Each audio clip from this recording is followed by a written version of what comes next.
Olá, pessoal! Mas olha quem está de volta neste mesmo lugar, no mesmo recinto do episódio passado. A gente deu pouco trabalho, Paty. Foi tranquilo, né? Nós não demos muito trabalho, a gente se Acho que esse a gente comportou. vai dar trabalho.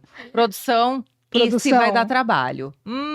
A gente foi fofa, nós estávamos bem tranquilos, porque nós estávamos falando sobre um assunto extremamente importante, que é a educação do Brasil, Educação. do Rio Grande do Sul, de Porto Alegre. Tu não gostou que eu nichei Porto Alegre? Eu senti isso. Ai, que bom que a gente se conhece, né, gente? Ficou doída. Eu nasci em Florianópois, eu cresci em Porto Alegre, moro hoje em Canoas, gente. Se mordeu que ela queria O mundo só é gigante. Canoas. E agora a gente Eu não quebrei está... a tua caneta. Fiquei nervosa. A caneta é do estúdio. Ah, já começamos dando prejuízo. Tava bom demais pra ser verdade. Quebra essa aqui, que essa daqui é minha. Não, Pode não vou quebrar. Essa é mais cara. Pessoal, hoje, vamos focar. Vamos focar. Hoje o assunto também é extremamente importante, ligado à educação. A gente vai falar agora sobre o beabá da educação básica. Literalmente. Este beabá está ligado a quê, professora Patrícia? A alfabetização. Ai, desculpa, eu não captei. Não captei roteiro. essa mensagem. Pessoal, a alfabetização é algo de extrema importância, é algo que indica, inclusive, o desenvolvimento de um país, sim ou não? Sim. Gente, hoje a Thaís está impossível, eu não estou conseguindo acompanhar ela. E nós aqui, brasileiros, que não desistimos nunca, queremos aprender sobre como o Brasil está alfabetizando. Quais são as estratégias de alfabetização? É bem importante que esse episódio seja visto em sequência, porque nós estamos montando uma trilha. Nossa preocupação é saber como a população brasileira está tendo aquisição não só da leitura, mas da competência leitora e escritora. A gente inicia este episódio com a alfabetização. Nós vamos ter um outro episódio que é o seguinte. Nós estamos no 14, teremos o 15, falando sobre como então se sai da educação fundamental, como está essa leitura e essa produção de texto, que é o reflexo do seu conhecimento, do seu aprendizado, né?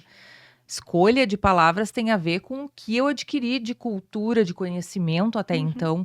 E depois um terceiro episódio para como estou saindo de toda a educação básica. Como é que um estudante sai do beabá para a redação nota 1000 do Enem? Isso é que a gente vai descobrir. E a grande pergunta é assim, né?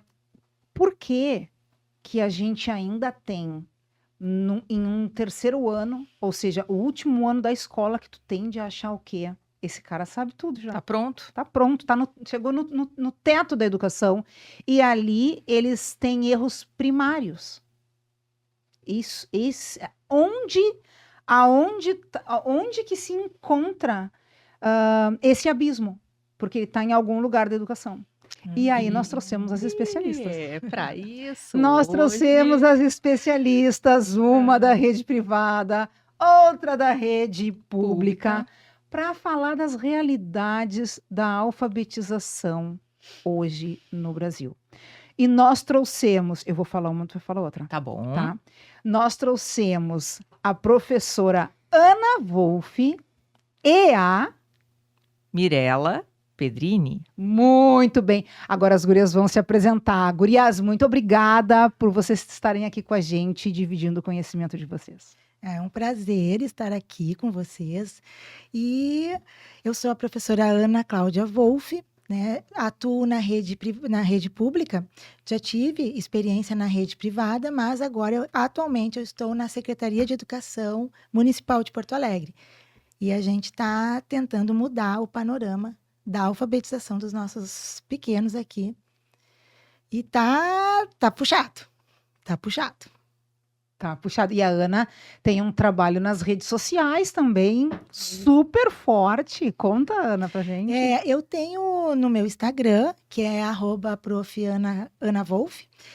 E lá no meu Instagram eu trabalho com alfabetização, com dicas, com materiais e também com atualizações que a gente vai podendo colocar diretamente no nosso planejamento. Então, assim, mas é para alfabetização, né? O meu foco é alfabetização e o trabalho com a instrução fônica, que é o que hoje em Porto Alegre a gente está fazendo. Muito bem. Daqui a pouco a gente vai aprofundar isso. Vai. Mirela, Olá, tudo bem? Obrigada pelo convite de nós vocês, que né? Muito agradecemos. carinhoso.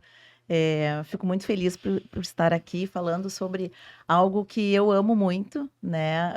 Desde a minha infância eu brincava de professora e quando a gente fala em projeto de vida, né? O nosso projeto de vida começa lá na infância, né? O que mais tu gostava de brincar é aquilo que tu vai também pensar no teu futuro.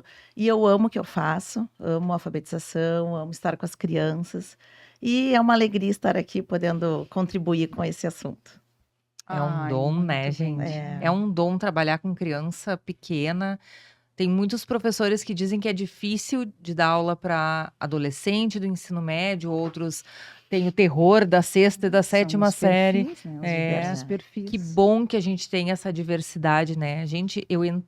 Eu posso contar uma particularidade aqui do convite? Conta, claro. Que a Mirella, gente, eu invadi a sala de aula dela. Eu entrei na sala de aula onde ela trabalha e eu disse: eu tenho um convite para te fazer. Ah, sim. E vocês tinham que ver.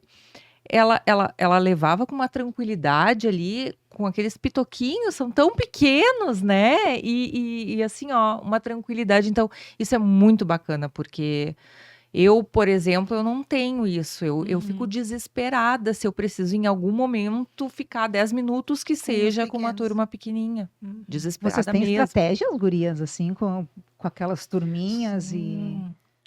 Olha, é um desafio. E todo o tempo é desafiador. Porque a gente tem ali aqueles 20 pequenos, e dos 20 pequenos tem 10 nos olhando, tem mais 2 olhando para a janela, tem mais 2 embaixo da mesa. Então, assim, é difícil. E aí tu tem que cativar a atenção, né? Para todas as atividades, para todas as mediações que tu vai fazer. Então, a gente tem estratégia, sim, mas também a gente trabalha muito com esse vínculo, né? Que o que eles estão fazendo ali é uma coisa importante, né? Então, assim, a gente veio aqui, né? As famílias deixaram a gente aqui para estudar, né? Para vocês poderem aprender. Então, agora a gente está aqui e esse é o nosso trabalho. A gente fala para eles que é o nosso trabalho. Então, a gente vai fazendo esse vínculo, mas também vai trazendo para eles a importância de estar dentro da sala de aula, né? E aí, aquilo ali começa a ter resultados. Eles, com o dia a dia, eles começam a entender o que a gente está fazendo todos juntos ali. Eu acho que vínculo e afeto, né, tá muito ligado à aprendizagem. Então, é isso que na alfabetização é muito importante. Vínculo, afeto, acolhimento, saber trabalhar essas emoções com eles tão pequenininhos, né, 6 aninhos. E eu digo que o primeiro ano é um limbo ali, entre educação infantil e segundo ano. Eles vêm, então, da educação infantil, né, com muitas atividades de corpo, vão para um primeiro ano, né, numa escola que normalmente tem livros, então é algo mais formal, eles precisam sentar, eles precisam copiar, eles precisam ter um pouco mais de atenção. E o que eu percebo nisso? Que eles acabam criando esse hábito, né? Aos pouquinhos, a gente vai introduzindo com brincadeiras, com jogos, muitos jogos para poder introduzir as habilidades necessárias. E eles vão gostando desse novo hábito, desse novo jeito de aprender, né? Que é um jeito diferente da educação infantil. Tem coisas que continuam, tem outras diferentes. Então, assim, ó, eles começam a vislumbrar essa questão do aprender a ler e escrever, né? Eu já sei ler, eu já sei escrever, eu ainda não sei, né? Então, é um caminho maravilhoso, né? Para eles e para nós, assim, para quem ama isso, vê, eles começam de um jeitinho lá em março, em fevereiro. No meio do ano são outras crianças e no final é completamente diferente. Legal, gente. Verdade. Olha só. Gurias, e assim, analisando assim, vocês que estão dentro dessa sala de aula, né? Nessa sala de aula desse primeiro ano, que está sendo alfabetizado. E aí vocês têm toda a realidade de cada sala de aula. Mas aí eu pergunto para vocês assim, ó, como é que a alfabetização ela é vista pelo Brasil? Como é que as pessoas enxergam a alfabetização e como ela é de fato? Olha, Antes das respostas, temos os nossos apoiadores. Oh, beleza. Gostaríamos imensamente de agradecer aos apoiadores desse podcast que fala sobre educação. Então, empresas, instituições, pessoas que apoiam um podcast sobre educação são apoiadores da educação no Brasil. Então, nosso muito obrigada, Darkness Tattoo Piercing, Luca Alduro Soluções Educacionais e também Presença Santa, imagens cristãs de um todo. Já vi de muitas. Nós vimos todas esses dias, né, no Instagram. Muitas, tem muitas que eu até desconheço e venho de uma família que é bem cristã e é bem bonito o trabalho que eles trazem. Confiram no Instagram. Passando Agora- a palavra. Qual era a pergunta mesmo? Então, a expectativa e realidade da A expectativa. alfabetização. O que vocês, recebendo esse holofote da alfabetização, como é que vocês enxergam o Brasil analisando a alfabetização? Como é que vocês são avaliadas pelo Brasil ali na alfabetização? E como que acontece de verdade na sala de aula? Bom, a gente pode falar de 2 lugares diferentes, né? Hoje no Brasil a gente tem esses 2 polos muito, muito importantes, porque a gente tem aqui uma situação que envolve a rede pública e uma outra situação que envolve a rede privada. Então, esses próprios 2 polos enxergam a alfabetização de forma diferente. A gente tem aqui na rede pública questões muito importantes e são estruturais, porque as famílias, elas acabam se acostumando com a ideia de que não precisa aprender ali no primeiro ano, no segundo ou no terceiro. Ou seja, que esse processo é mais longo e muitas vezes porque eles se espelham em suas próprias vivências. Na minha casa, eu fui me alfabetizar, eu atendi uma criança, uma família, que eu disse, olha, mãe, ele não está alcançando, está com muita dificuldade, final de primeiro ano. E ela disse, igual a mim, eu também só fui me alfabetizar, eu só fui aprender a ler no 5º ano. Então, tu enxerga que, muitas vezes, esse é um retrato que acompanha grande parte das comunidades, né? É essa tolerância a esse tempo prolongado de aprendizagem, o que não é o que deveria acontecer. As crianças precisam se alfabetizar na idade certa, elas precisam se alfabetizar até o final do 2º ano. Isso é o que diz a BNCC. E também é o que a gente vê, porque é assim que eles vão desenvolver melhor todas as outras habilidades que vêm a partir disso.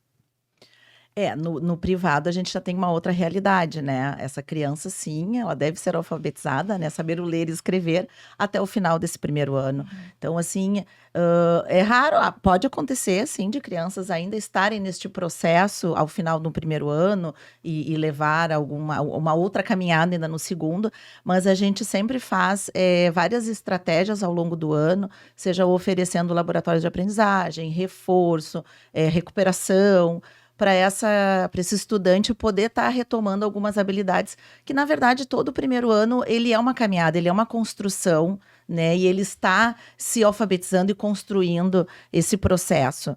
Então, e no privado, então, a gente tem isso, né? E os pais, eles têm essa expectativa, né?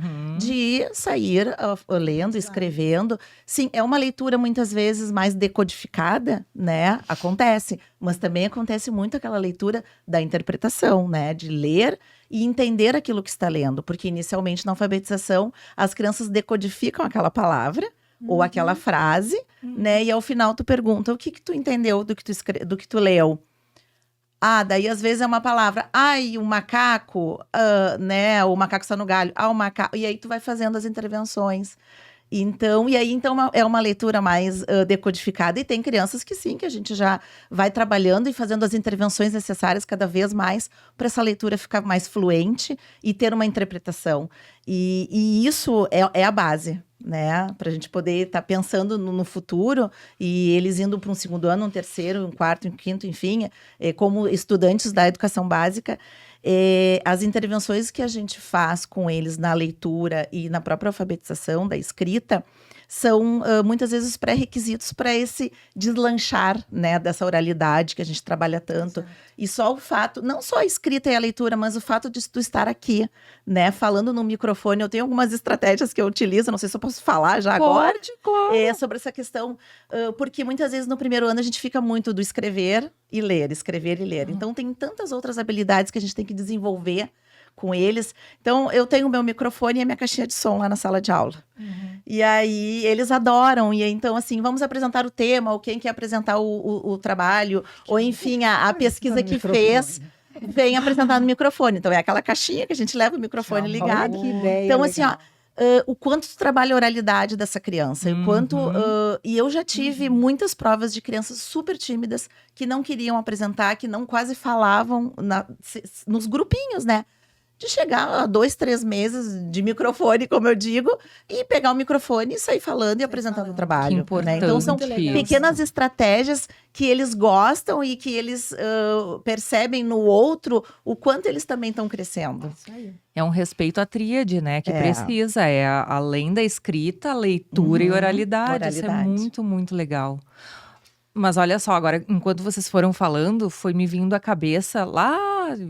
Eu tenho um filho que tem 21 anos hoje, em 2025. Então, eu lembro que quando ele começou a estudar, foi implementado os 9 anos. E isso, para mim, foi muito complicado de entender. Até que alguém disse para mim: não é que vai aumentar um ano no final. Nós estamos. Me digam se isso faz sentido ou não, porque eu fiquei com isso na cabeça, né?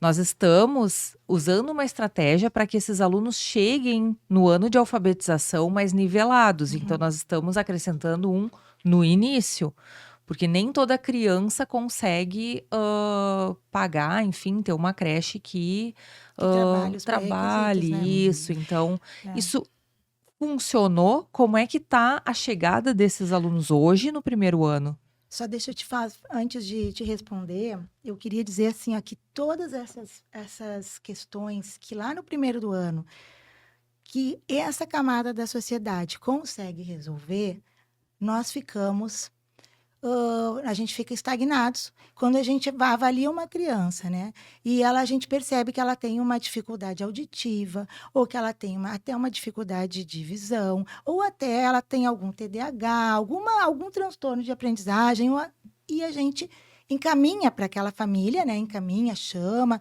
a gente fala que está percebendo essas questões e que é importante. Então, a gente faz o encaminhamento. Mas aí, esse nosso aluno entra, né, para uma fila de 1 ano, 2 anos. Um atendimento neurológico hoje, tá, através do SUS, para uma criança que precisa medir fazer uma avaliação neurológica, mais de 1 ano. As terapias, para as crianças que são da educação especial, eles não encontram as terapias, eles só se eles pagarem, e é caro, porque a gente tem hoje em Porto Alegre, um centro, né, que atende as crianças, mas, então, o que acontece? Tudo isso que eu consigo fazer lá no privado, para ajudar o meu aluno que está aprendendo, para que ele aprenda, lá no público, eu não consigo fazer, porque eu não tenho uma rede de apoio. Ele chega a demorar 1 ano para ter um diagnóstico. Muito mais. A gente tem alunos com 2, 3 anos 2, 3 anos para fechar um diagnóstico. Ele vai chegar no 5º ano e talvez venha o diagnóstico Sim, porque de que passa por aquela criança diversos tinha alguma... profissionais, né? E anos e anos esperando, né? Então, essa é uma situação que arrasa com a educação, arrasa com a alfabetização, porque a gente não tem como fazer esse outro papel. A gente faz, na sala de aula a gente faz, né? A gente faz, Até uma vez eu até coloquei um óculos na minha aluna, porque ela olhava para a folha e ficava olhando, e eu digo assim.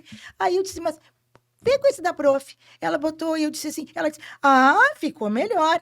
Tu imagina, um óculos que nem é teu, mas na verdade, quando ela botou aquele óculos, ela viu as coisas de uma forma diferente do que ela via. Isso era um sinal de que ela precisa. Começou até a se interessar, né? Até se interessar. Então, a gente tem esse caos instaurado, né, nessa falta de rede de apoio, que dificulta todo esse processo de alfabetização. Isso, posso complementar? Claro. Isso que ela que tu falaste é bem sério, assim, porque eu tenho 30 anos, 25, na verdade, de privado, mas tive 10 também de público, né? Então, enquanto eu estava no privado, também estava no público, então essa comparação realmente, assim, é gritante. E essa rede de apoio, de tu poder estar encaminhando uma criança, seja para avaliação, ou uma professora particular, enfim, até o próprio laboratório que a escola oferece, né, que o município oferece, muitas vezes aquela família tem dificuldade de levar, porque trabalha o dia inteiro, porque não tem ninguém para ir buscar ou levar. Então, Não tem assim, a passagem não pra tem a pagar, passagem. a Então, ida até a escola. é toda uma rede mesmo de apoio que não tem, e que a gente vê isso diferente no privado,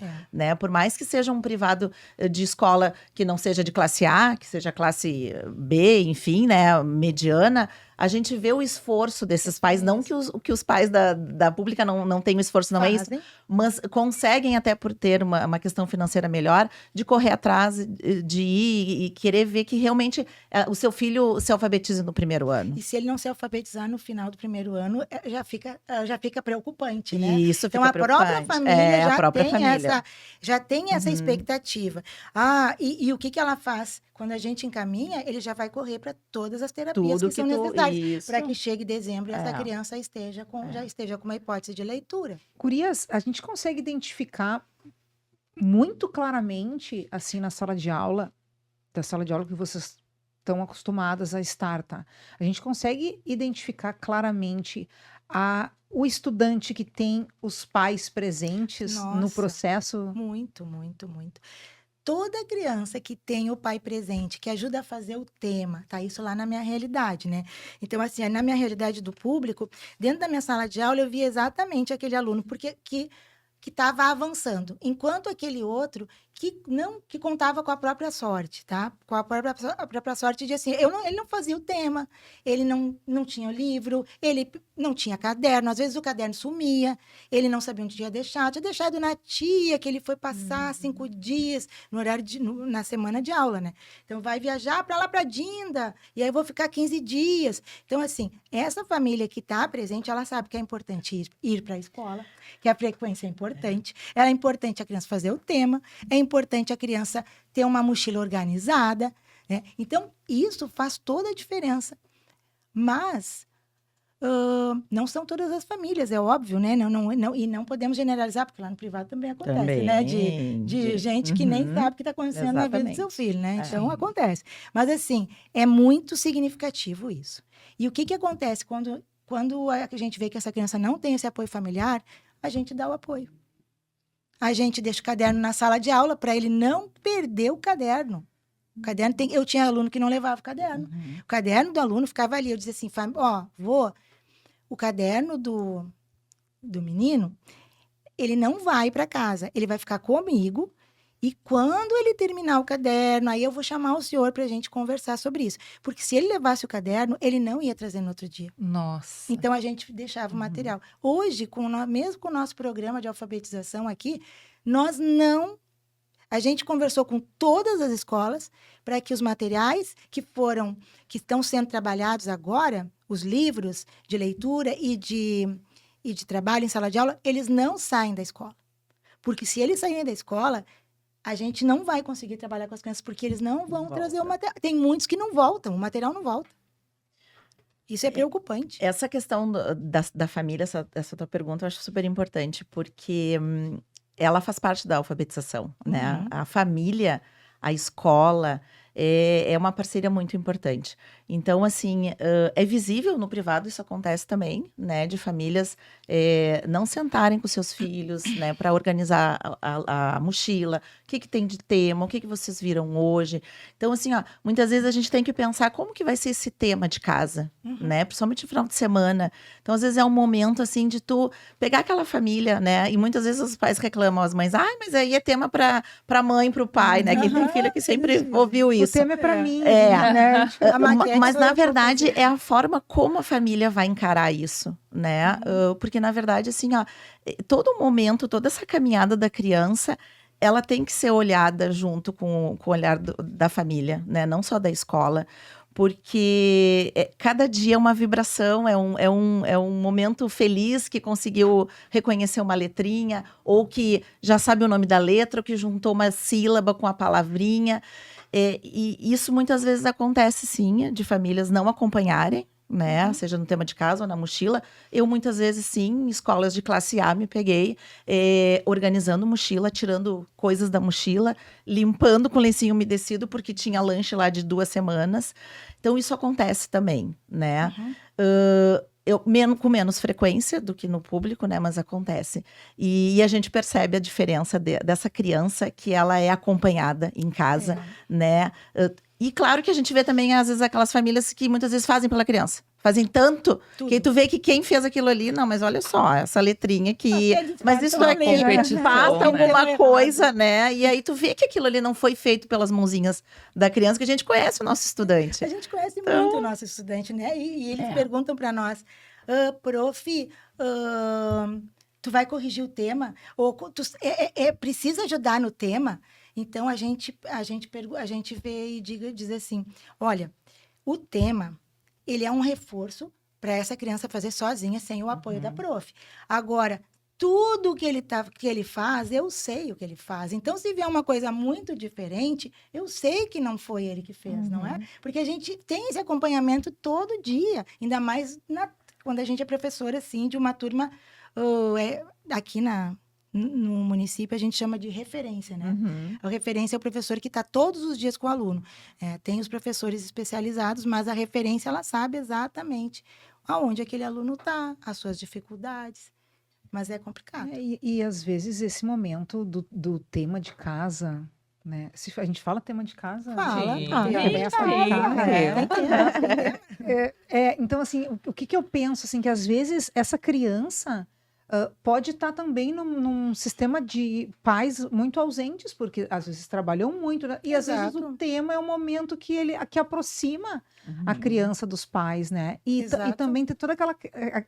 É a oportunidade dos pais identificarem a evolução daquela criança, né? Do seu filho. E valorizar. Aquele é o seu eles filho vão aprendendo. fidelizar, E é né? impressionante como, às vezes, os pais, na correria do dia a dia, não se tocam dessa preciosidade que é o momento que a criança está despertando para ler e escrever. Que são nos detalhes que a gente percebe, né? Exatamente. Então, assim, esse olhar, não estou dizendo que tem que ser todo dia, né? Mas um dia da semana, pegou o livro da biblioteca, né? Que a gente pega num dia, volta na outra semana.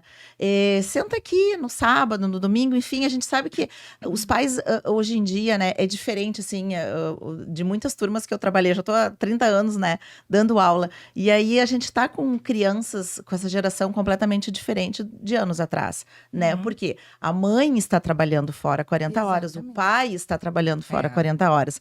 Esta criança fica 8 horas na escola. Muitas vezes o tema é feito na escola, né? Então, não tem o afeto da família, né? Nesse tema, muitas vezes, porque ela está fazendo na escola.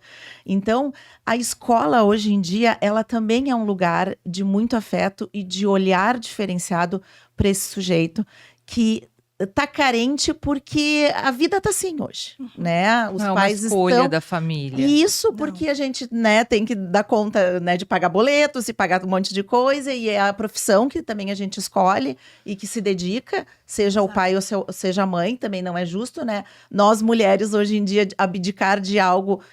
claro que a gente sabe que tem famílias, mulheres que fazem isso em detrimento da educação, mas aí de cada um.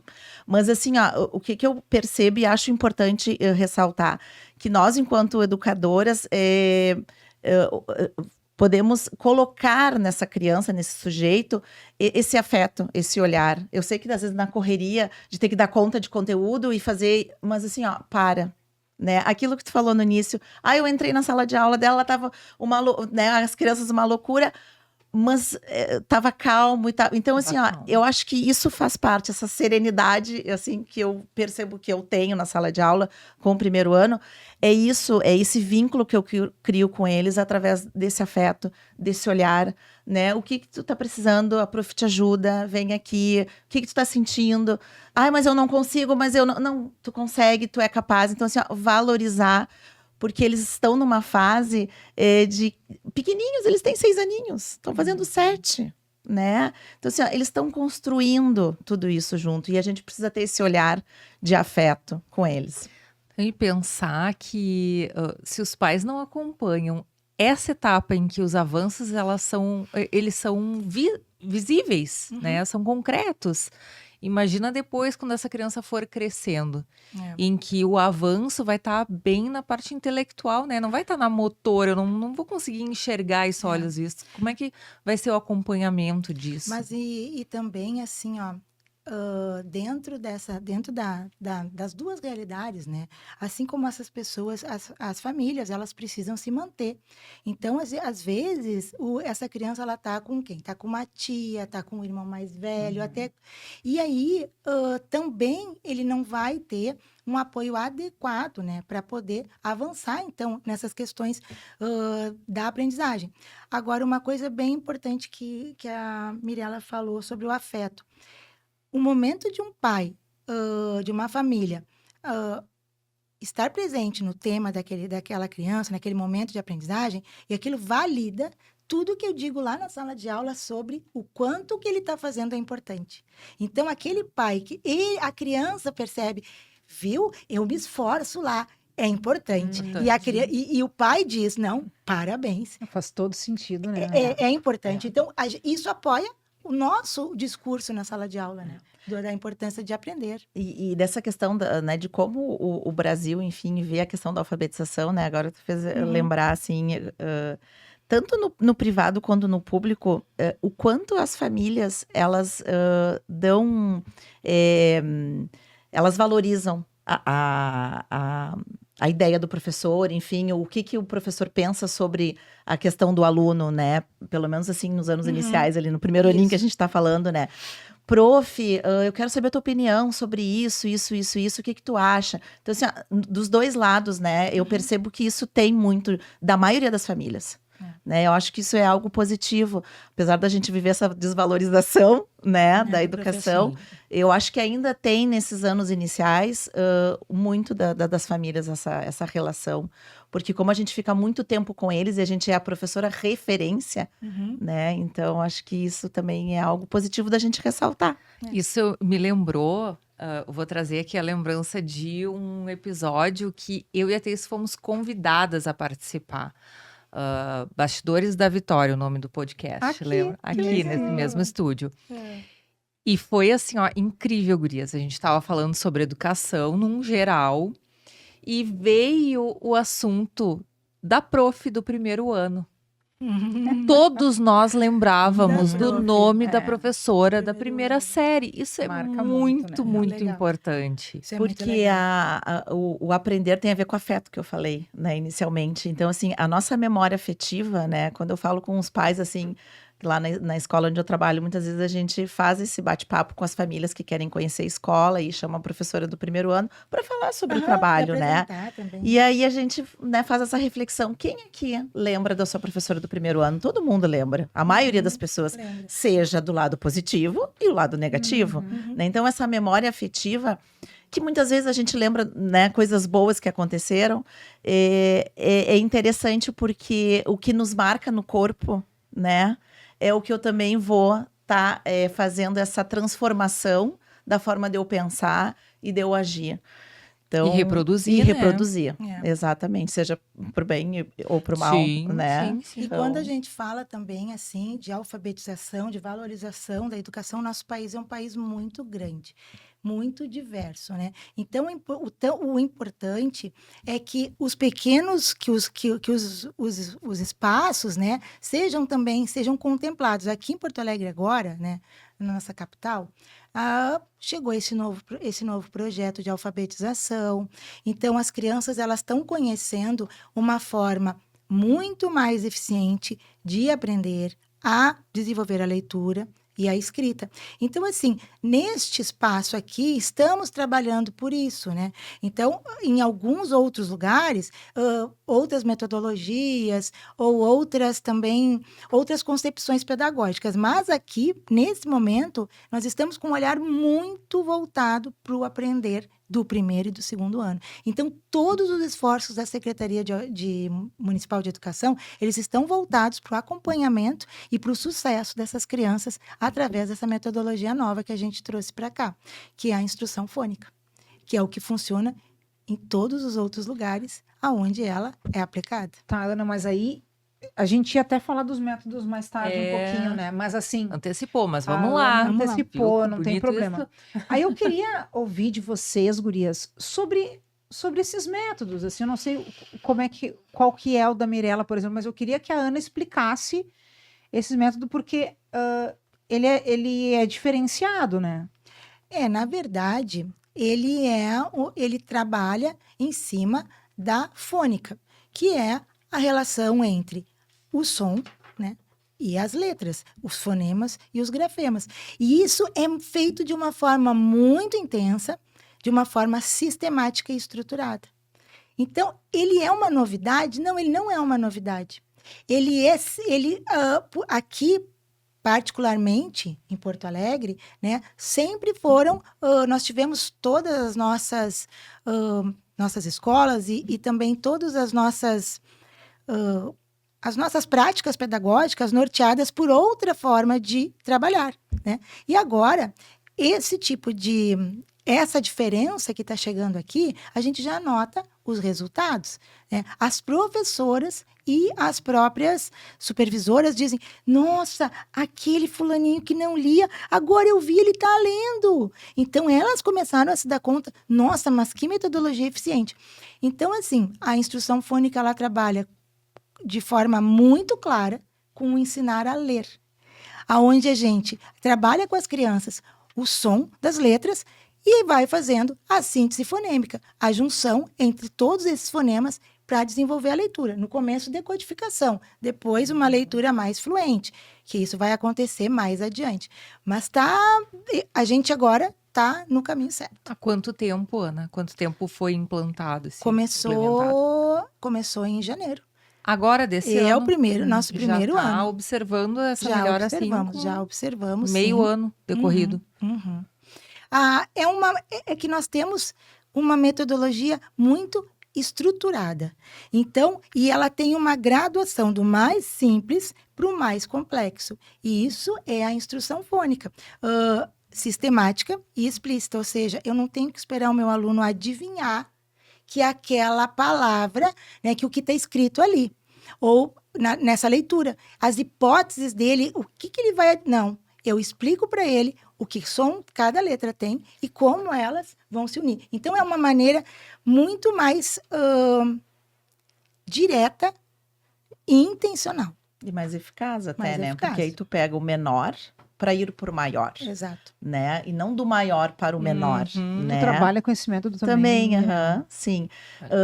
Tem, assim, uma pesquisadora, né? Enfim, que é a Magda Soares, da alfabetização, que ela escreveu muitos livros, enfim, acho que ela já até faleceu, né?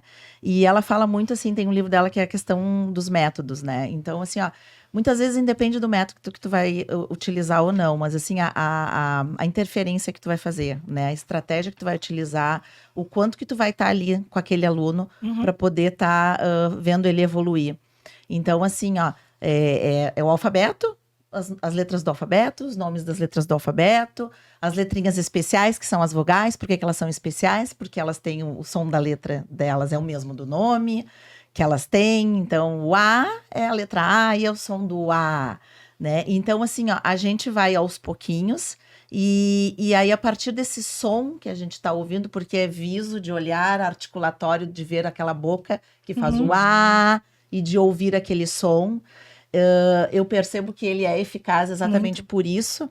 E aí a gente depois vai para o processo da sílaba, né? Não é aquele, o sa, se, si, so, su, não é isso, mas assim, ó, é a partir do som que tu vai estar juntando essa sílaba e aí depois a palavra, né? Mas tu não espera para poder juntar todas as sílabas e depois as palavras, as coisas vão acontecendo. E à medida que vai acontecendo, né? O sapo, a criança já vai criando hipóteses daquele som. Exato. O sa. O que eu tô escutando? O que mais que eu escuto melhor? É o a. Pô, é o o. Então, já tem uma hipótese aí, né? Do sapo. É uma hipótese silábica, porque para cada sílaba eu coloco uma letra. E aí é uma hipótese que ela está ouvindo o som, né? Que é das vogais. E ela vai, à medida que a gente vai fazendo as intervenções e vai demonstrando, e através das estratégias, ela vai evoluindo nessa palavra e nesse grupo de palavras até a gente chegar na frase. Então, assim, por exemplo, agora no segundo trimestre, a gente está trabalhando muito a construção de frases. Né? Então, assim, eu não vou chegar e dar um texto para uma criança, vamos ver onde é que está a palavrinha tal, ou vamos ler aquela frase. Não.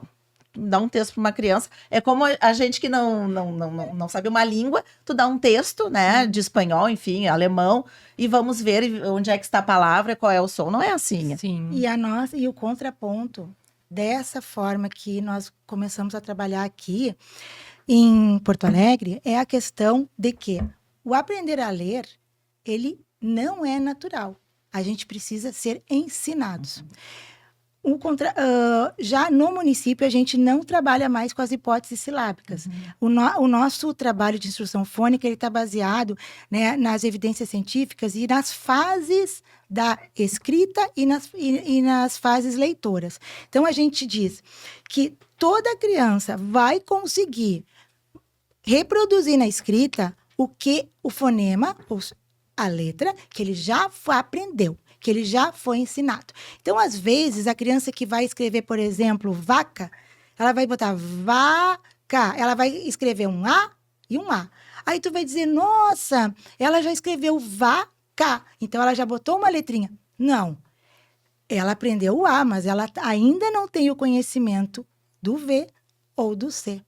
Então, dentro dessa nova metodologia que a gente trabalha, a gente vai passar pelas fases da escrita, que é a fase pré-alfabética, quando o aluno não faz as relações de letra e som, a fase alfabético inicial, que é quando ele já começa a reproduzir dentro da sua escrita os fonemas que ele já aprendeu. Depois a gente vai ter uma fase completa. Ele vai utilizar a referência, ele vai utilizar todos os sons. Assim como, por exemplo, para cachorro, ele vai botar um X, mas ele ouviu o dígrafo X. Então, mas ele representou o som, tá? Independente da questão ortográfica. E o consolidado, que é aquele que já escreve, inclusive, com correspondências ortográficas. Então, dentro dessa nossa metodologia, a gente percebe, as professoras estão começando a se apropriar de tudo isso, porque isso também é novo para cá, mas não é novo, né, no Brasil, e esses programas, eles são muito dos países desenvolvidos, como Estados Unidos, Canadá, França, Espanha, todos eles trabalham com a instrução fônica. E é isso que agora a gente está colocando. E nós somos, a Porto Alegre aqui é uma das pioneiras, né? A implementar. Tem mais algumas cidades, alguns municípios, mas eu acho que são 10. E nós estamos entre eles. E vocês percebem o quanto o quanto do corpo demanda desse ser pequenininho, né? Para poder chegar lá no saber ler e escrever. São muitas questões, né? Seja físicas e emocionais, principalmente, motor. E o emocional, eu acho que está muito ligado a isso também. E sim, a motora, porque eles estão numa fase que eles precisam se mexer, eles se mexem muito o tempo inteiro, né? E a gente tem que usar esse motor a favor da alfabetização, né? Por favor, alfabetizadoras, pensem no corpo dessa criança. Esse corpo tem que se mexer, esse corpo tem que brincar, ele tem que jogar, ele tem que pular no A, ele tem que pular no B, porque vai passar pelo corpo essa experiência, né? E esse aprendizado passa por aqui. Então, a alfabetização, ela é algo maravilhoso. É verdade. Né? E se diz muito, se considera muito isso que tu está falando, que são os espaços e tempos para a educação infantil, né? E a gente para de olhar que quando a criança entra para o ensino estruturado, não precisa agora mais tu é do primeiro ano, tu é grande. ter os espaços e os tempos, né? E é isso que é importante. É entender que tu não precisa começar uma aula no primeiro período e terminar só na hora do recreio. Exatamente. Tu dá 20 minutos, daqui a pouco tu relaxa, faz uma atividade com Até- menos esforço cognitivo. Até pela questão retoma. da atenção centrada, né? exato. Que a criança, ela tem no máximo ali 15, 20 minutos para Exatamente. ficar te ouvindo. E eles cansam. Ô, gurias, e qual é a responsabilidade da educação infantil Nossa. em entregando aquela criança para um primeiro ano? É Quer falar? gigante. E temos uma diferença muito grande aqui, né? Aí seria o grande paralelo. Acredito que esse é o ponto central da nossa aqui do privado e do público. Porque no privado... No privado, bom, a diferença, na diferença não, mas o quanto ela prepara, né? Então, a gente falando de corpo, o quanto ela prepara e as atividades e estratégias que é proporcionada na educação infantil, que é através do corpo, que é brincadeira, que é esse imaginário, né? Esse brincar, o quanto isso é importante, estruturado também, né? E estruturado. Mas o ensino estruturado. Também, temos o brincar, mas também temos o estruturado nessa educação infantil, que já vai preparando para esse primeiro ano. E o importante é que quando chega ao primeiro ano, continua esse ensino estruturado, mas também continua esse trabalho com o corpo, essas brincadeiras. Assim como no terceiro, no quarto e no quinto ano. Às vezes no sexto eles querem brincar, eles querem ir para uma pracinha. Então, assim, o quanto a gente tem que se dar conta de que eles não são mini adultos, né? Eles estão... Alguns até são, mas Alguns a até maioria não é. são, mas se a gente colocar lá um jogo, uma brincadeira, tu vai ver que sexto, sétimo ano tá Adora junto fazer. e adora fazer. Já na nossa realidade da escola pública hoje aqui, isso é uma questão Porto Alegre, tá? Estou falando Porto Alegre.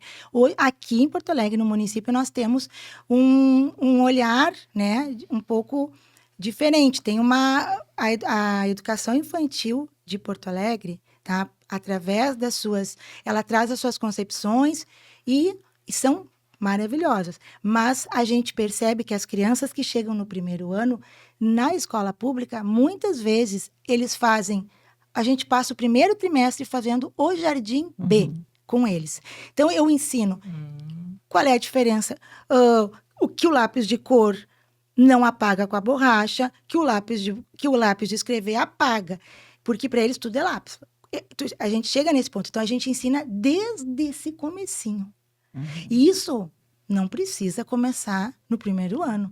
Isso tem que começar a vir lá, né, dessas vivências da educação infantil. E, principalmente, as habilidades de pré-alfabetização, que são desenvolvidas no privado, mas não são desenvolvidas na grande maioria das escolas de educação infantil. Por quê, Ana? Porque nós temos, aqui em Porto Alegre, as EMEFs, que são escolas que elas têm a educação infantil dentro da escola fundamental.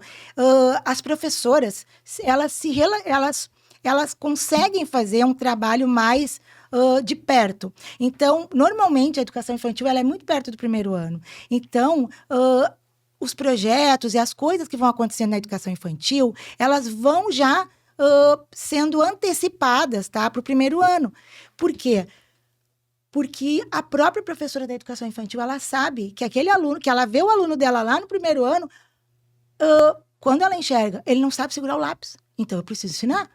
Ele não consegue sentar, então eu preciso ensinar, porque ela passa, nossa, mas ele não sabe nem a letra do nome dele, a primeira letra. Então, eu tenho que ensinar. E isso acontece nas relações das escolas fundamentais. Mas nós temos muitas escolas parceirizadas, aonde o foco é um pouco diferente, né? Também nós temos algumas escolas de educação infantil que também o foco é um pouco diferente, até porque não tem essa correspondência, não tem essa ligação, né? E não que elas estejam fazendo errado, porque eles fazem um trabalho maravilhoso, né? Aqui em Porto Alegre a gente tem a inspiração de Regia Emília, né? Os ateliês e os cantinhos, os espaços, mas muitas das nossas crianças também vêm de casa. né? Então, tu imagina, eu tenho criança que vem de casa, que nunca foi para a escola, eu tenho criança que ficou numa educação infantil onde não foi trabalhado nada, outra que veio de uma outra escola que ele só brincava o tempo todo, e outra que veio de um ensino um pouco mais estruturado. Aí tu bota todo mundo junto numa sala, são 20 pessoinhas, cada uma com uma habilidade. Não, e sem falar que essa criança que chega num primeiro ano sem ter ido anteriormente para a educação infantil, ela não tem nem aquela vivência do minha mãe está me levando, agora eu vou ficar sem a minha mãe, aquela coisa que a criança chora, às vezes porque a mãe está indo embora, né? Ela vai viver isso num primeiro ano, que ela vai ter que aprender, ter todo esse cognitivo, né? O muito emocional. mais E ainda, isso. por si, desculpa, e aí, só para te dizer, e ainda pensando que essas crianças, nós temos as crianças que vêm da educação infantil e de uma instituição de educação infantil, tá? E tem outras que às vezes vêm daqueles espaços onde eles são cuidados. Do cuidador. E ali tem 10, 20 crianças, entende? Então, assim, ali é uma casa, é a prática da casa, não é uma prática escolar.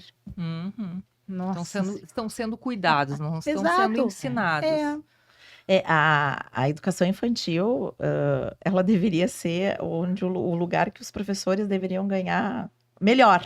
É verdade. Achamos, Né? a O trabalho gente deles é também. entendeu isso. A gente falou. Quanto esse professor precisa de uma formação adequada, né? Conhecimento adequado daquela fase que a criança se encontra, quais as estratégias utilizar, como fazer que aquela criança evolua nessas habilidades necessárias, porque para cada ano, né, são habilidades diferentes que a gente tem que desenvolver nessa criança. Então, a educação infantil é ouro.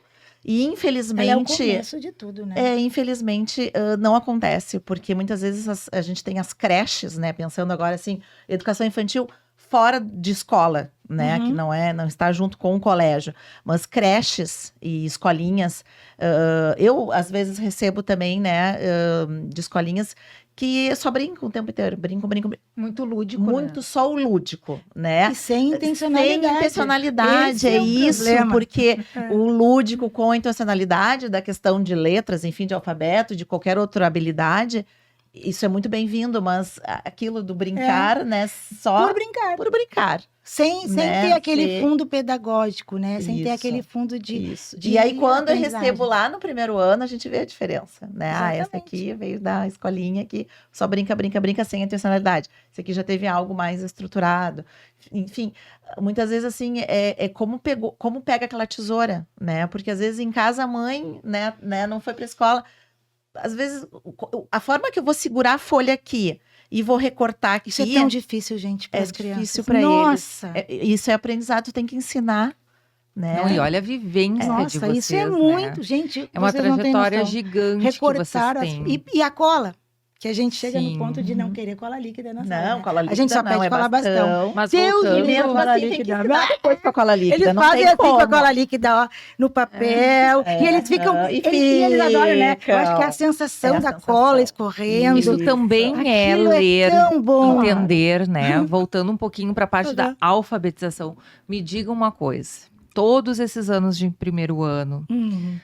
todos Peraí, os Eu métodos quero que dizer uma aconteceram. coisa, eu tô muito impactada nesse episódio.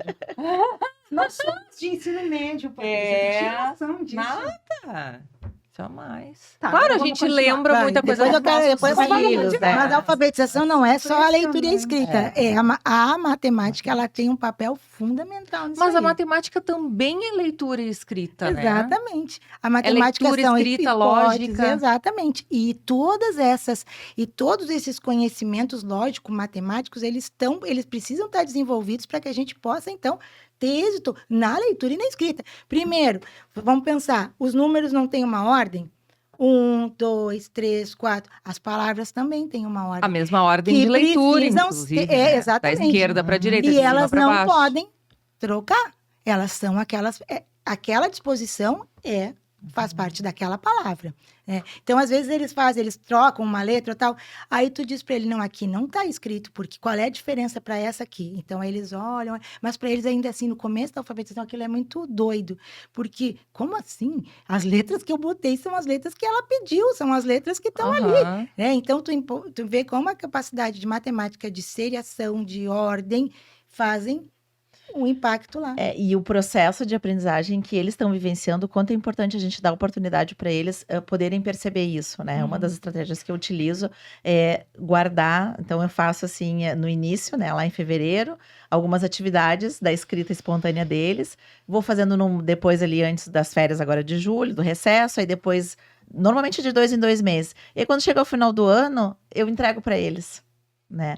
E eles ficam impactados. Com Olha tudo aqui, que eles como eu era conseguiram. burro, como eu não Ah, sabia. eles falam, eles falam. Agora não, Porque agora... é o medo deles, né? Como o eu era medo burra, é deles perfeito. de ser Eles taxado olham de pra aquilo burro, lá né? E aí, Deus. então, isso mexe, né, com a questão da autoestima deles, o É. quanto é importante esses pequenos movimentos. E vocês Mas o falaram que eu ia questão do perguntar- ensino. Oi. O que eu ia perguntar antes, pensando na alfabetização e pensando na história de vocês no primeiro ano, qual metodologia? O que vocês tiveram que trabalhar que vocês viram que isso aqui não vai dar certo? E vocês tiveram que trabalhar, porque é uma metodologia, de repente, que a escola de vocês precisava, ou tá lá na base nacional comum, curricular, enfim. Existe uma metodologia que vocês ensinaram desacreditando naquele método? Eu não passei por isso, não. Porque Eu sempre tive também, dentro da minha prática pedagógica, eu sempre tentei, porque a gente não tem uma metodologia assim fechada, como a gente tem, a gente... como a gente se alfabetizou lá. Exatamente, não é aquilo do antigamente. babu, não é aquilo. A gente tem uma concepção pedagógica e a gente vai utilizar estratégias, né, para facilitar aquele aprendizado. Então, não tem, assim, uma coisa, isso não vai dar certo. Porque, de qualquer maneira, sempre vai dar certo se for bem aplicado. Qualquer método. Quer dizer, respeitando a sua estrutura de aplicação, né? No caso, por exemplo, essa nossa questão da instrução fônica, ela é super bem estruturada e não precisaria de material para isso. Qualquer professor pode trabalhar com essa metodologia, mesmo sem material. E pensando na questão até dos materiais, muitas vezes a gente constrói com as crianças os materiais, né? Exato. Vai fazer um bingo, constrói com eles o bingo, enfim, estrutura. Então, tem muitos recursos que a gente pode estar utilizando com eles a partir, né, independente de qualquer metodologia ou não. Eu me lembro que eu estava, antes de tu falar sobre isso, eu queria dizer que vocês falaram que eram do ensino médio. Uma vez eu estava numa formação da minha escola anterior e a professora de matemática levantou e disse assim: gurias, vocês podem me ajudar a entender como é que acontece isso lá na cabeça deles? Porque a matemática do professor de área, ela é mais baseada na questão do cálculo e toda aquela... a faculdade deles não passa pelaquela parte que a gente passa, que é o construir o número, né? Que é isso que a gente faz com eles. Eles conseguirem perceber o que é número, que o número conta, que o número... que a humanidade sempre vai crescendo de uma unidade em uma. E isso... Então, a gente estava nessa reunião, eu nunca me esqueci daquilo. A professora disse assim: nossa, mas como vocês fazem isso? Explica para nós. Sabe? É uma coisa que só o magistério e a pedagogia nos dão. Eu não sei nem, agora eu tô... A gente tinha uma ordem aqui para fazer, mas Mas ele foi indo e foi maravilhosamente muito bem conduzido. A gente ficou perplexa. Tanto que a gente tem um quadro que costumamos fazer, que é o trombone, e que tá aqui o texto. São professores, né, que chamam a nossa atenção para algum setor, escrevem ou nos mandam uma postagem que eles acharem interessante para a gente debater aqui. Eu queria ouvir também as gurias sobre termos que a gente ouve hoje em dia, assim, demais, né? Sobre por exemplo, os analfabetos funcionais, que a gente vê lá no ensino médio. Às vezes as pessoas saem do ensino médio com o diploma do ensino médio. Isso é muito sério. É muito sério. Né? Eu queria ouvir vocês, assim, qual é a responsabilidade da nossa alfabetização, né? Olha, é muito pesado isso, né? Alfabetizar. E outra coisa que eu queria também ouvir de vocês, já engata milhares Só de para questões. acrescentar, é importante e é um processo longo, porque ele começa Exato. no Mas ele primeiro pode ano se perder e vai também, até né? o terceiro E do ele vai médio. se perdendo, É. ele vai embolando. E aí a gente vai parar nesse funil aí, nesse analfabeto funcional. Porque esse aluno não conseguiu, foi empurrando, Foi indo. empurrando. É. E foi ficando E, ali, gurias, esquecido. por que hoje a criança ela vai para o segundo ano muitas vezes sem aprender a ler? Porque nós temos uma lei, né? A BNCC, ela diz que a progressão é automática do primeiro para o segundo ano. E porque se entende que existe esse tempo maior, né? O tempo do primeiro e do segundo ano, a alfabetização vai se fechar aqui no segundo ano. Segundo ano. Segundo Né? ano. E então a própria BNCC nos diz isso. As crianças Teoricamente, têm- ela chega no terceiro sabendo É que ler. uma coisa que eu sempre digo para os Deveria, pais, teoricamente. Deveria. eu sempre conto para os pais dos meus alunos lá nas reuniões, eu digo assim para eles: mesmo que eles passem, porque a gente aqui mente que eles vão rodar, né? A gente diz para eles, não vai passar. Olha que não vai passar. Pais, não vai ouçam pro segundo isso. ano. Não, e os pais dizem, e a gente diz para eles, não contem, mantenham isso aí. Aí eu sempre digo para os pais, mesmo que ele passe para o segundo ano, pai e mãe, tudo que ele não aprendeu no primeiro ano vai fazer falta lá no segundo ano. Porque ali o Fica uma processo é lacuna. outro. É. E é muita demanda. São outras demandas, principalmente no segundo ano, Uhum. né? As novas habilidades, são muitos conceitos, principalmente na matemática. Exato. Eu também dei muito tempo aula no segundo ano. Na matemática, tu tem que introduzir adição com transporte, subtração com retorno, e multiplicação, Uhum. início da divisão. Então, Produção textual com parágrafo. produção, isso, Uso da toda letra maiúscula, estruturada, a letra minúscula. maiúscula. No segundo, No segundo ano, muitas vezes já aquela letra cursiva, a Até letra e cursiva, né? cursiva. Então, são muitas habilidades para tu introduzir num segundo ano. Então, tu imagina uma criança que não se alfabetizou no primeiro ano, ela vai para um segundo ano, ela tem que dar conta daquela alfabetização e mais de todas as habilidades do segundo da ano. nova forma de escrever, da letra Né? cursiva. Qual é a importância da letra cursiva? A letra cursiva, ela trabalha muito essa questão do motor com a questão Da fluência, né? de tu poder reconhecer aquela letra também na leitura, né? E de tu tá escrevendo o teu nome ali com a letra cursiva e refletindo sobre aquela letra ali. E né? também se diz...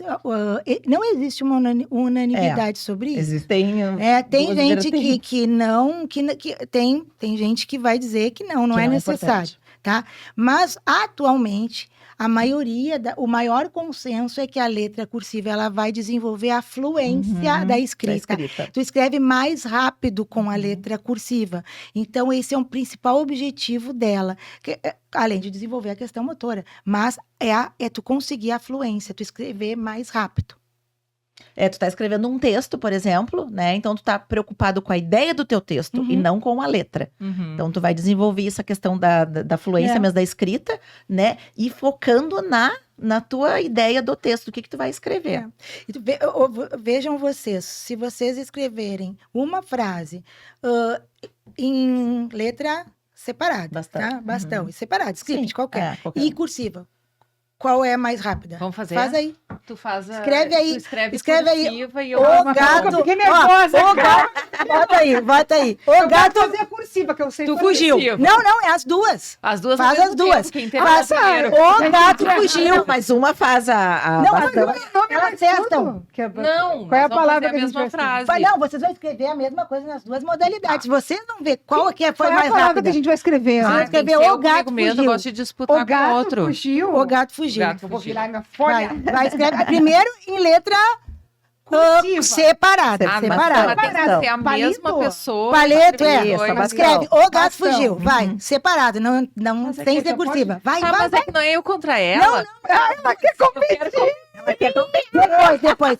Sabe por quê? Eu quero que tu perceba qual é delas tem mais fluência pra ti. O gato Qual é fugiu. mais fácil pra Primeiro mim ou A qual que é é mais mais rápida, que tem mais Como é- Então fluência. tu marca pra mim, por favor. Tá. Não precisa. Tu que vai dizer. Ela é Vai Vai. lá. Eu sou Ai, gente, essa prática, gente. competitiva. Vai, O diz gato já. fugiu. Diz já. Não precisa, vai. O gato fugiu. Não pode fazer. Tá, agora vai. Agora Sim, vai. é mais Gato rápido. fugiu. Tá, não é. Ó, o final ficou um tipo. Tcharam! Qual é a mais rápida? Qual tu achou mais rápida de fazer? Ai, não podem olhar a minha... Não, eu Não. escrevi mais rápido com a palito. Tu não pode Eu misturar. A escrevi palito mais tem que rápido tirar. com a Tu tem que tirar cursiva. o lápis a caneta do papel, cada letra. Ah, vamos de Elas novo. não são É, emendadas. fez um meio cursivo. Ó, É. não pode juntar. Tu tira a caneta pra cada letra. É, eu já... É. é que eu escrevo muito assim, gurias. Uhum. Com Que a legal. palito unida, como é que eu poderia chamar Na isso? verdade, no final de tudo isso, no final de tudo isso, eles dizem, né? Chega no 6º ano, a maior alegria deles é poder parar de usar cursiva. É. Aí eles querem escrever na letra Aham. solta. E com a caneta, né? Sim. E aí tinha aquele uma festival dúvida, de mas eu não Lorex. sei formular essa pergunta. Eu queria falar, por exemplo, assim, ó, tem crianças, eu me lembro que eu tinha muito isso, que eu escrevi com caligrafia. E a Uhum. professora dizia, o A tem que começar aqui, vir até Isso. aqui, voltar, puxar, o F, a mesma coisa. E É tinha assim. crianças que não, que só faziam o A assim, e tava tudo Às vezes fazem até do jeito contrário, né? Hoje Ao contrário. é ensinado ainda com a ordem Sim. certinha de fazer. Uhum, sim. Sim. A gente diz que tem a base da letra, a base C. Então, tu vai fazer o A, vai fazer o O. A gente diz sobe, sobe, sobe, desce, desce, desce. Ah, boa. Pro A, eu dizia pra ele, sobe, sobe, sobe, sobe, desce, desce, desce, e puxa o cabelinho. Pros guris, eu dizia. Ah, a gente vai A inventando. gente inventa de tudo, a gente inventa de tudo. A gente inventa Eu até que a lembro disso. fada das letras tá olhando eles ali do cantinho da porta. Eles E eles não acreditam. podem Querido. olhar para lá. Se eles olharem, ela vai embora. E aí a gente não vai poder mais contar com a ajuda dela. Gurias, é emocionante ouvir vocês. A gente faz tudo Que isso. legal. Emocionante. Eu tô emocionada Demais. de ouvir as gurias, porque não é a nossa realidade, né? E ao mesmo tempo que não é nossa realidade, a gente começa a lembrar como foi com a gente, como foi com os nossos filhos. E vai ser com os filhos, né? Muito Com bacana. os filhos. Bom, os filhos de vocês. Ah, eu não Já era, já já foi é, com os já filhos, foi, não já tem tá daqui, não maduro, sai mais né? nada. Já era. Mas o meu, eu tenho um filho de 24 Meus anos. também são todos adultos. Fez 25 agora. E, claro, na época que ele tava no primeiro aninho, eu dava aula, né? E aí vinha fazer o tema e tal. E eu dizia, não, e aí assim, aí, né? Claro, a gente, mãe ali. E aí ele brigava comigo, mãe, tu é minha mãe, tu não Pois é minha é, professora, isso tu não tem que dá entender certo. isso. Não dá certo. Não dá certo. Incrível, Então, né? Eu fui prof da minha filha, vocês acreditam? Eu fui prof da minha filha no 5º ano. Ela estudava de manhã, não tinha outra turma, ela estava no 4º ano. Eu era prof do 5º ano da manhã. Não tinha outra turma para ela, e naquele momento a irmã disse: não, tu pode ser prof. Isso é que eu estudava trabalhava no privado. E a irmã diretora disse: não, tu pode, eu sei que tu vai conseguir separar as coisas. E aí ela foi minha aluna. Vocês acreditam quis? nisso? Tu Eu quis? não tinha outra forma. Ah, tá. E aí ela foi minha aluna e eu chamava a atenção dela. No entanto, que teve umas brigas na sala que ela disse, que os meninos disseram assim: tu tá protegendo ela. E eu disse: eu não tô protegendo nela. Aí eu comecei a cobrar mais ela. Mesmo que eu não protegesse, os outros achavam que sim, porque era a mãe. É, Nós era falamos isso grande em algum dificuldade. episódio. eu Com dei certeza. aula para minha sobrinha também, foi no 2º aninho, na época que era série. E ela chegou, Para aquela que tá Mimi, ali, que ela me chama de Mimi, né? Eu posso te chamar de Mimi? Eu disse, não, lá tu vai me chamar de prof, Prof. né? Ou prof Mirella. Ai, que droga. Então, assim, ó, e aí ela também se colocava numa posição, assim, de toda certinha, de querer fazer tudo Sim. certo. Ai, como é que eu tô? Eu tô de aluna, eu tô, né? Então, Tô assim, me saindo queridos, bem. né? Eles são... Ah, Que amor. Deus, que legal. Ah, não, eu Enfim. vou dizer que foi tão bom eu ter feito Ma- isso. Eu conheci todas Porque todas as minhas alunas são as amigas da minha filha. Então, elas também foram minhas alunas, né? Então, às vezes, elas chamam prof, elas chegam lá em casa e chamam de prof. Sim, que Uma vez Guria, prof, mas sempre prof. voltando agora um pouquinho, que eu me lembrei de uma coisa tão legal, assim, tão emocionante. O ano passado, eu recebi um recado no WhatsApp de uma menina dizendo, prof, lembra de mim, eu fui tua aluna no segundo aninho, no segundo aninho, tu me recebeu assim, tu foi muito carinhosa. Eu tô aqui te agradecendo por tudo que tu fez por Que mim, legal. por Que amor. toda a acolhida que tu fez daquela menina que não acreditava em si, tu fez acreditar, tu foi uma fada. Que legal. E hoje eu tô me formando no 9º ano. E eu Ah. quero te agradecer por tudo que Que tu fez legal. por mim. Quer dizer, gente, quando eu li aquilo, eu comecei a chorar. É emocionante. Lógico. Porque o quanto, assim, a gente não consegue marcar todos, Não. né? A gente marca o coração de alguns. Mas o que tu marca é maravilhoso. Porque olha quantos anos... E eu não tô mais naquela escola, né? Eu saí Sim. logo em seguida daquela escola. E tu vê o quanto...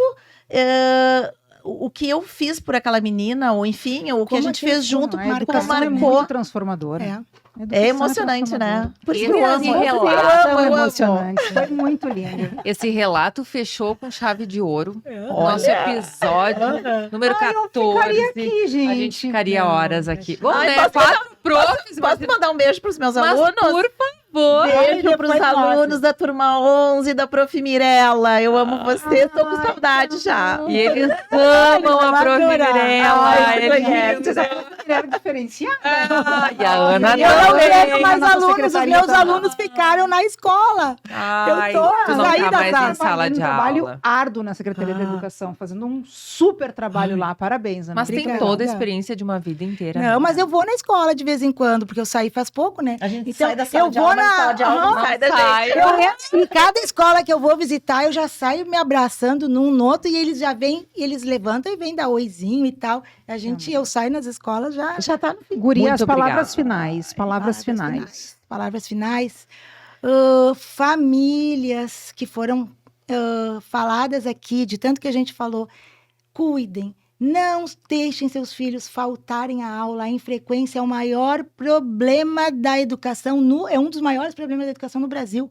Na escola pública, o aluno não indo à sala de aula, não indo à aula, ele não vai conseguir aprender. Então, isso é uma coisa que eu dizia para os pais dos meus alunos.